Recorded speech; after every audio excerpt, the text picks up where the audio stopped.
कछुए को देखो, जो कछुआ है उसमें बाकी जानवरों से एक श्रेष्ठ गुण है। क्या गुण है कछुए में? बहुत तेज भागता है, बहुत ऊपर तक उड़ता है, बहुत नीचे तक गड्ढा खोद देता है, कुछ नहीं करता, वो आराम से बैठा हुआ है। जैसे ही उसके पास खतरा आता है, जैसे कछुआ बैठा हुआ है बड़े आराम से, गर्दन निकाल के, हाथ पैर निकाल के, जैसे कोई कुत्ता आया उस पर अटैक करने के लिए, अब क्या करेगा? वो उड़ेगा, भागेगा, क्या करेगा? वो जहां पर भी है वहीं पे सिमट जाएगा। बस यही करना है। जैसे ही अंत समय आएगा, इस शरीर को छोड़ने का समय आएगा, उस वक्त क्या करना है? अपनी सारी चेतना को अपनी आत्मा में समा लेना है। तो जब सारी चेतना आत्मा में समा जाएगी, अब तुम्हें कौन पकड़ेगा? अब तुम्हें कौन काटेगा, कौन मारेगा? गरुड़ पुराण पढ़ा है ना? गरुड़ पुराण में यही समझाया गया है कि तुम ये मीट खाओगे तो तुम्हें इस कुंभी नरक में डाला जाएगा, तुम मुर्गी खाओगे तो ऐसे मारा जाएगा, तुम पाप करोगे तो ऐसे तुम्हें काटा जाएगा। यही कुछ लिख रखा है उसमें। सनातन धर्म में तो मीट का एक छोटा सा टुकड़ा भी अलाउड नहीं है। सनातन धर्म में, सनातन की बात कर रहा हूं मैं।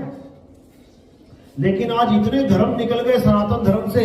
कोई कह रहा है माता बकरे मांग रही है, कोई कह रहा है मुर्गी मांग रही है, कोई कह रहा है दारू मांग रही है। अरे माता को मुर्गे चाहिए, माता खुद ही उठा लेगी सारे मुर्गे कि तेरा इंतजार करेगी कि तू काटेगा? माता को बकरे चाहिए, सारे बकरे रातों रात गायब हो जाएंगे, तुम्हें एक बकरा ना मिलेगा ढूंढते हुए। माता को बकरा नहीं चाहिए, बकरा तुम्हें चाहिए। बकरा काट के प्रसाद तुमने खाना है, माता थोड़ी नहीं खाने आएगी। तुम रख देना थाली माता के लिए, खा लेगी क्या आगे? ये बड़ा शैतान है मन, और ये सारे उल्टे काम करवा के फिर भुगताता भी है। बस इसको समझ लो, ये आत्मज्ञान है।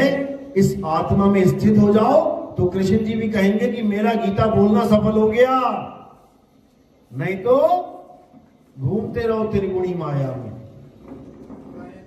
मेरी बात समझ में तो आ रही है? किस किस के समझ रहा है एक बार? अरे क्या बात है, बहुत बढ़िया। ये तो 90% से ऊपर निकल गए। बहुत बढ़िया, बहुत बढ़िया। तो यही है हमारे सनातन धर्म का असली ज्ञान, असली, बिल्कुल बिना लाग लपेट का, बिना अशुद्धि का। क्योंकि आत्मा शुद्ध है, बिल्कुल शुद्ध, उसमें इतना भी मल नहीं है, इसलिए उसको कहते हैं निर्मल। निर्मल।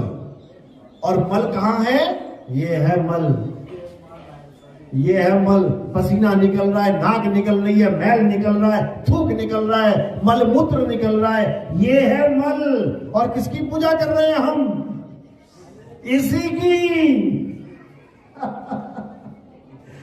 जिससे मल निकल रहा है उसकी पूजा कर रहे हैं। और जो निर्मल है उसको जानते तक नहीं है कि वो आत्मा है क्या। तो अब समय आ गया है आत्म ज्ञान को जानने का। अब समय आ गया है सत्य सनातनी बनने का। अब ये नारी और पुरुष का भेद खत्म। अब हम सब आत्मा हैं। इसीलिए कृष्ण जी ने यह भी बोला है कि हे अर्जुन, ना मैं पुरुष हूं, ना मैं स्त्री हूं, ना मैं नपुंसक हूं। 3 कैटेगरी है ना इंसानों की, आदमी, औरत और नपुंसक। तो इसको भी वो कहते हैं कि मैं इन तीनों में से कोई नहीं हूं, मैं शुद्ध चैतन्य स्वरूप आत्मा हूं। और जो मुझे जान जाता है वो मेरा ही रूप हो जाता है।